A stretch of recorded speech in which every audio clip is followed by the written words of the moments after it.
Hola, ¿qué tal? Bienvenidos, bienvenidas al Mundo desde el Sur. Soy Luis Francisco Blandón desde Caracas, Venezuela.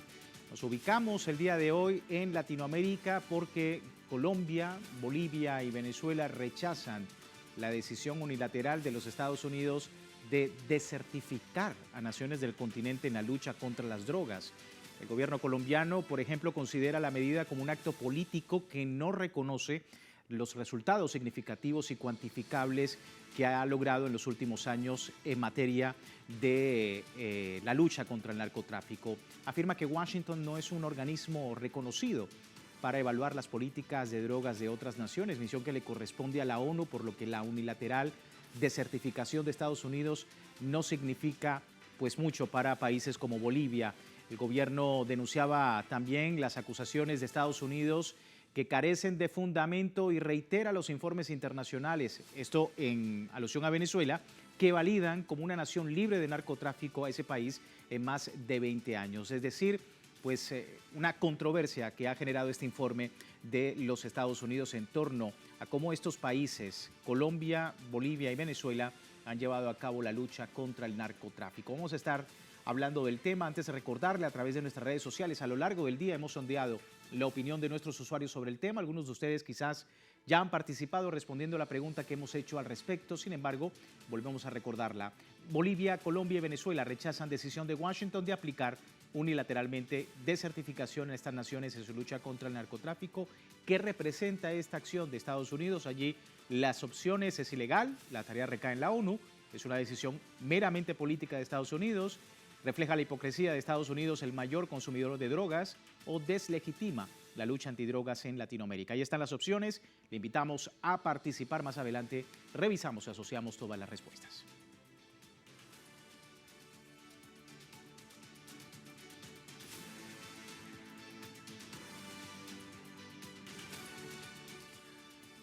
Allí el tema, vamos de inmediato con mi invitada, María Consuelo Ahumada, profesora de la Universidad Externado de Colombia, investigadoras en temas de economía, política y desarrollo internacional. Muchísimas gracias por tu tiempo con nosotros, María Consuelo, bienvenida. Gracias, Luis, gracias por la invitación. Un saludo para todos los que nos oyen en este momento. Bueno, parte de este informe ha sido, por supuesto, rechazado por países de Latinoamérica. ¿Qué representa esto para ti, lo que ha hecho Estados Unidos con este nuevo informe? Mira, el informe se conoció anoche y bien tarde. De hecho, aquí en Colombia, el primero que habló del informe sin que hubiera aparecido fue el presidente Petro durante el Consejo de Ministros. El informe como tal apareció más tarde. Y bueno, no es una sorpresa, no es una sorpresa porque el informe es claramente político, pero no lo digo solamente por el tema de la lucha contra las drogas, en donde Colombia, por supuesto, ha puesto una cuota muy importante, sino el tema político en general, es la forma de castigar a un gobierno que se le sale de las manos. En un país como Colombia, donde toda la tradición de la política internacional era de sumisión a Estados Unidos, en todos los aspectos, no solamente el tema de las drogas, que por supuesto es muy importante por pues, la importancia de Colombia de ser el primer país productor de cocaína, con el país con más sembrado y con más territorio sembrado y todo esto, toda la trayectoria de las bases militares, ¿sí? Y lo que representó el Plan Colombia. Entonces, pues hay que señalar primero que para el gobierno, para este gobierno ha sido supremamente difícil tratar de separarse de esa línea y insistir, como lo ha hecho, en que la guerra contra el narcotráfico es un fracaso. Además, no es el único que lo ha hecho, ya lo hicieron otros presidentes latinoamericanos, pero no se hayan tomado medidas claras al respecto. Eso implica, por ejemplo, en el caso de Colombia, privilegiar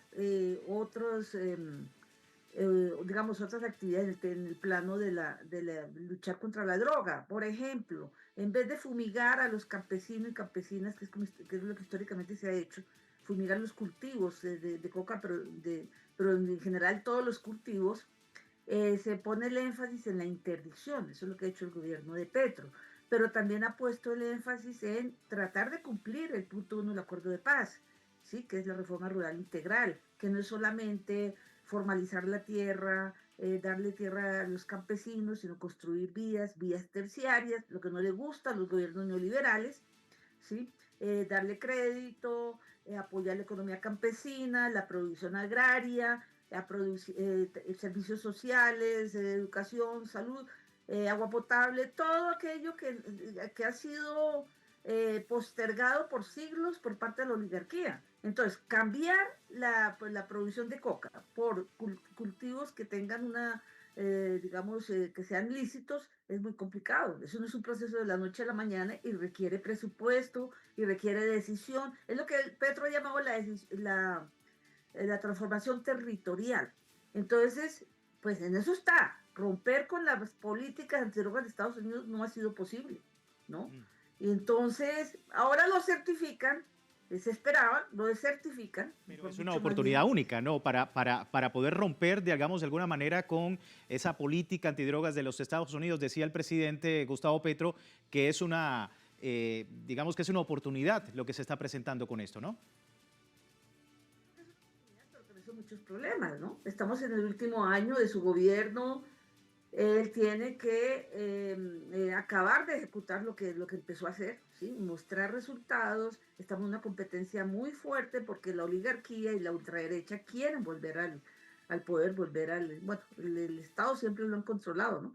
Quieren ganar las elecciones, ¿sí? Entonces, esto de certificación trae consecuencias, así que no, es la presión de Estados Unidos en todas partes, en organismos internacionales, para que, digamos, los préstamos sean más costosos, para que le exijan mucho más al gobierno, para que presionen por distintos lados, aparte de toda la oposición interna que tiene, ¿no? Que no es solamente la oposición como tal, los partidos de oposición, sino también, por ejemplo, el Banco de la República, que no quiere bajar las tasas de interés.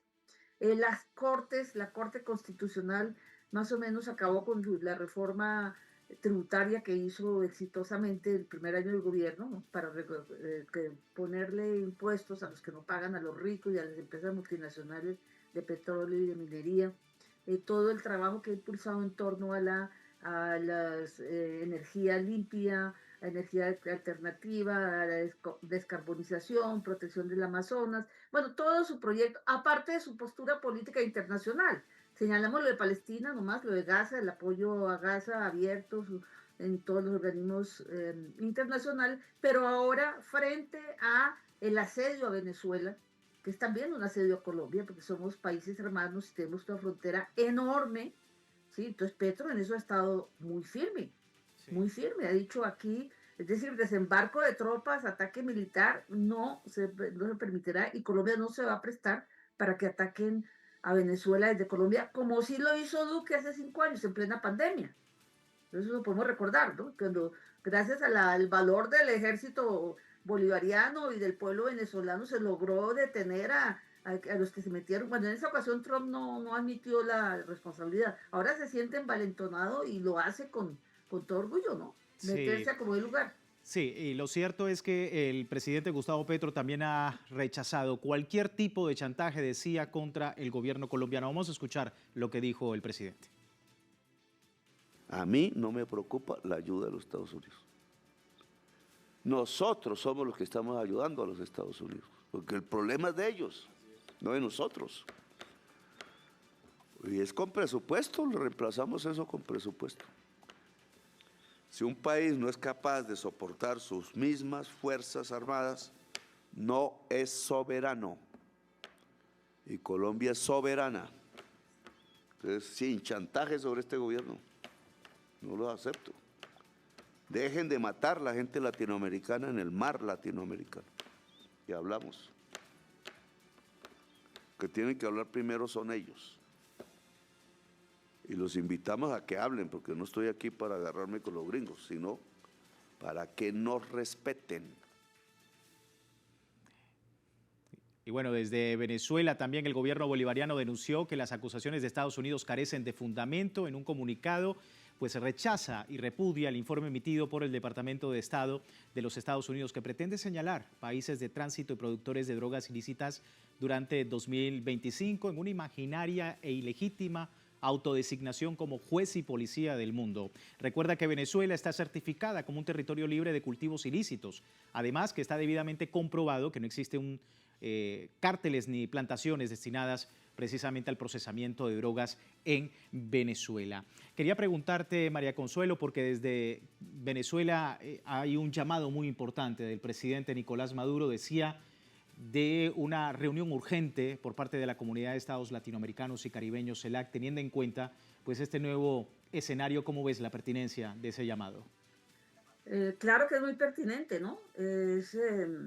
La CELAC tiene que reunirse con más frecuencia. Recientemente lo hicieron para un pronunciamiento frente al tema cuando empezó el asedio gringo con los barcos ahí en el Caribe, pero los países, digamos, la salvación, la única salida para esta situación que vaya pues desde Brasil hasta México es la integración latinoamericana y tomar medidas concretas. Incluso yo diría, más allá de la naturaleza del gobierno, pues por supuesto habrá unos de ultraderecha, hay unos de ultraderecha que no querrán tener nada que ver con esto, pero más allá de cualquier postura es necesario reforzar una postura latinoamericana, defender la soberanía nacional, defender la integración y sacar pronunciamientos conjuntos y tomar medidas conjuntas en torno a todo esto. Mira, y es que Estados Unidos no es solamente el primer consumidor, ¿sí? Es el más beneficiado con el narcotráfico. Es que los recursos del narcotráfico van a dar a lo que se llama el lavado de dinero, que se procesa en todos los paraísos fiscales controlados por Estados Unidos y controlados sobre todo en el Medio Oriente, ¿no? Todas estas capitales esplendorosas que son paraísos bancarios, hacen lo que quieren con esos recursos. Y en estos momentos en que Estados Unidos se siente debilitado frente al poder de los BRICS, pues esos recursos no los va a despreciar de ninguna manera. Claro. O sea, el principal responsable de todo es Estados Unidos, primer productor de armas en el mundo. Sí. Entonces, no tienen ningún derecho a proclamarse defensores de la lucha por el narcotráfico. Interesante posición y postura. Muchísimas gracias por tu tiempo con nosotros. Gracias por hacernos entender este escenario, María Consuelo. No, a ustedes, Luis. No, María Consuelo Ahumada, profesora de la Universidad Externado de Colombia, investigadora en temas de economía, política del desarrollo internacional. A propósito, pues, de este informe, este documento de los Estados Unidos contra Venezuela, Colombia y Bolivia en materia de drogas. Vamos a despedir nuestra primera parte del programa. Les recuerdo, tiene tiempo de participar en la encuesta que hemos publicado en redes sociales. Al final de nuestra emisión analizamos los resultados. Por lo pronto, vamos a una breve pausa. Seguimos analizando el tema en Latinoamérica. Ya regresamos.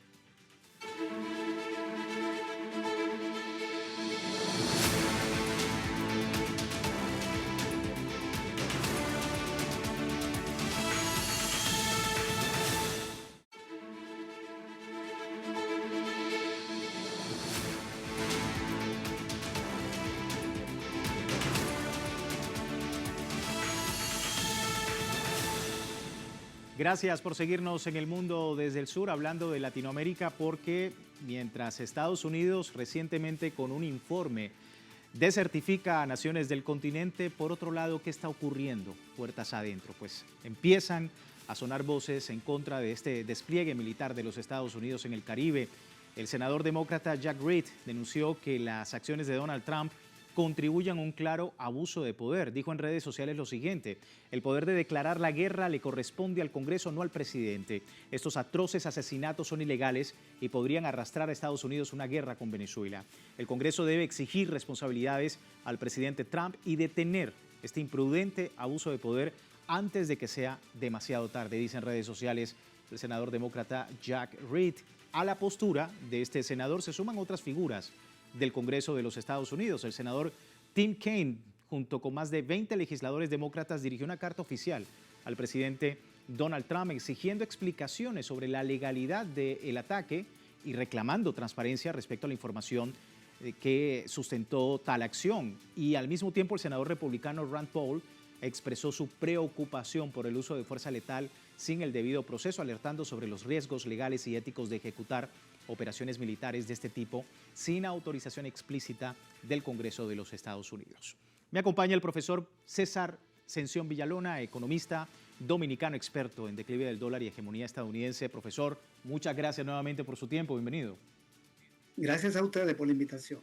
Bueno, aquí tenemos por un lado el informe. Bolivia, Colombia y Venezuela rechazan dicho informe, siendo pues un doble rasero sobre lo que ocurre con el narcotráfico y las drogas en los Estados Unidos. Y puertas adentro también vemos el rechazo de legisladores estadounidenses a todo lo que está haciendo Donald Trump. ¿Tu lectura? Bueno, yo creo que a quien hay que desertificar es al gobierno de Estados Unidos. Ese es el gobierno que no cumple los compromisos en el combate con la droga.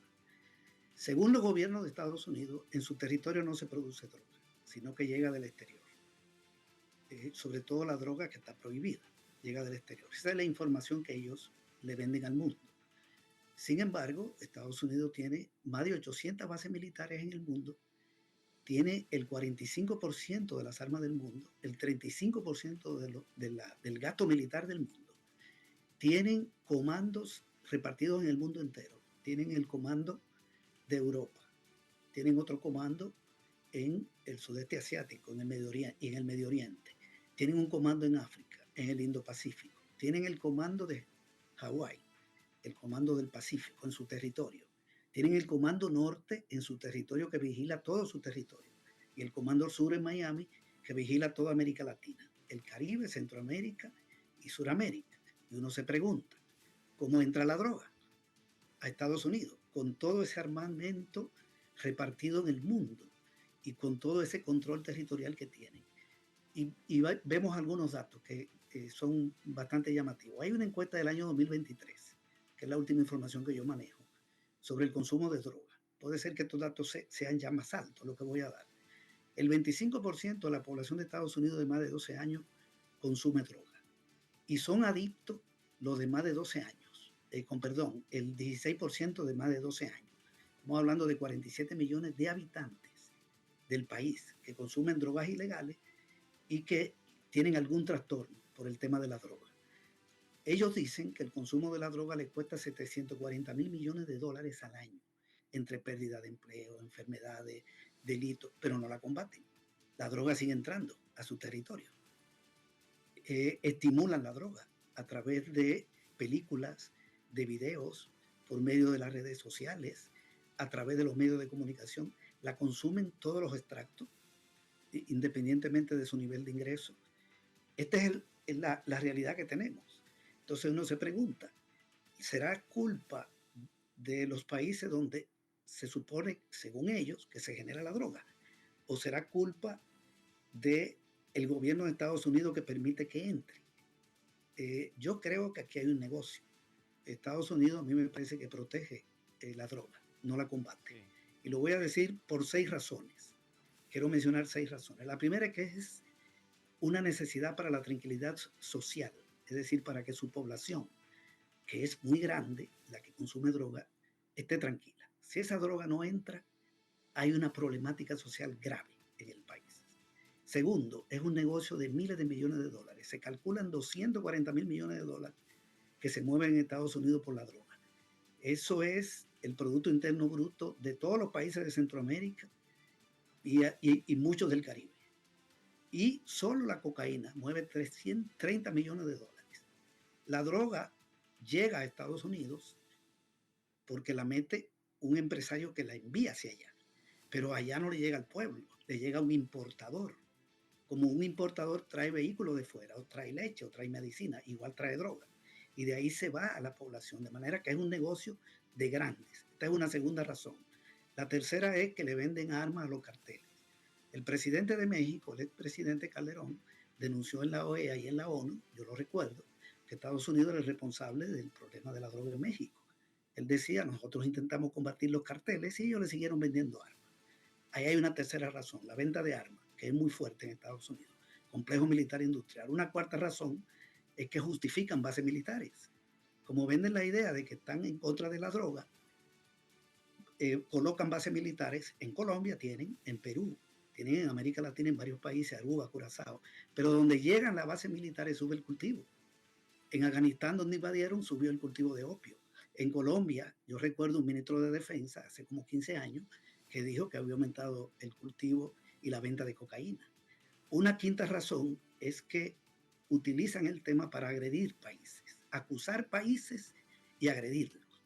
O sea, que necesitan que haya droga para tener una política de agresión y de acusación.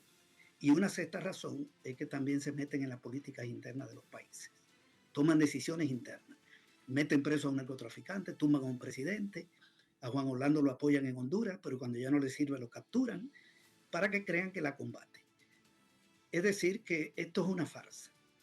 Estados Unidos no es el país que debe decir quién lo hace bien y quién lo hace mal. El problema lo tienen ellos y son los que estimulan este problema. Sí, y justamente la página principal de estadísticas de abuso a las drogas ha presentado datos destacados sobre el desmedido consumo de estupefacientes y las muertes por sobredosis.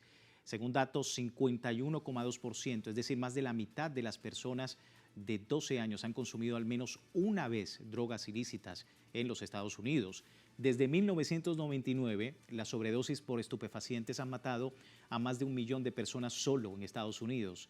Finalmente, en 2024, el presupuesto federal para el control de drogas superó los 40.000 millones de dólares. El estudio también determina que la sobredosis accidental de drogas es una de las principales causas de muerte entre personas menores de 45 años en los Estados Unidos. Es decir, profesor, un doble rasero con referencia a lo que sucede en los Estados Unidos, puertas adentro, y esta lucha imaginaria del narcotráfico que lleva el presidente Donald Trump en el Caribe. Preguntarle también, le hablábamos también con nuestra anterior invitada sobre la pertinencia que tiene, teniendo en cuenta este escenario, pues la postura y la propuesta de un país como Venezuela diciendo hay que reunirnos, la CELAC debe reunirse urgentemente para poder dar una respuesta coordinada a todo este asunto. Eso me parece muy bien, lo de la CELAC, pero yo creo que también hay que mover a la OEA, hay que mover a la ONU. Yo sé que la OEA no sirve para mucho, pero hay que presionar también, porque es una instancia que está ahí y a la que pertenece Estados Unidos. Pero la CELAC me parece muy bien, que haya, que se toque el tema y que se lleve a las Naciones Unidas. Como decía el presidente de Colombia, Estados Unidos no es el que debe decidir qué país contribuye o no con el combate a la droga. Esto es un asunto que tiene que ver con la ONU, con otro tipo de instancias internacionales. Hay otro tipo de datos, quiero dar uno más que se me quedaba, que es que Estados Unidos decomisa al año $1 millón. Ese es el dato del Departamento de Justicia Penal, de la Unidad de Decomiso de Drogas del Departamento de Justicia Penal. Está clarísimo que no combaten la droga, sino que dejan que entre a su territorio y que llegue a su población. Esto es lo que hay que llevar a esas instancias. Y cerrar fila porque es muy peligrosa la actitud que tienen frente a los países de América Latina y sobre todo frente a los gobiernos de izquierda y progresistas, porque ellos no están acusando gobiernos de derecha. Siempre tienen una acusación contra Cuba, contra Venezuela, en este caso contra Colombia con Petro, contra Bolivia. Está muy claro, es un problema político, pero para ellos es un negocio militar, un negocio de tranquilidad social, un negocio de los importadores, un negocio de la industria militar industrial y un negocio político, porque les sirve para las acusaciones y para las intervenciones. Por eso los países de América Latina deben protegerse de esta agresión, cerrar filas, porque todos están expuestos, sobre todo los progresistas y de izquierda. Estamos muy atentos a todo este escenario. Profesor, muchísimas gracias por su tiempo con nosotros. Gracias a ustedes. Ahí teníamos entonces el análisis, pero antes de terminar también revisamos los resultados de la encuesta, su opinión sobre este tema y la pregunta que compartíamos más temprano a propósito de todo este escenario. Bolivia, Colombia y Venezuela rechazan la decisión de Washington de aplicar unilateralmente una desertificación a estas naciones en su lucha contra el narcotráfico, que representa esta acción de descrédito por parte de Estados Unidos a estos países. 58% dice que es ilegal. Esa tarea recae en la ONU. También hay un 10% que dice que es una decisión meramente política de los Estados Unidos. Más arriba en el porcentaje, un 31% de nuestros usuarios a esta hora dice hipocresía de Estados Unidos, el mayor consumidor de droga.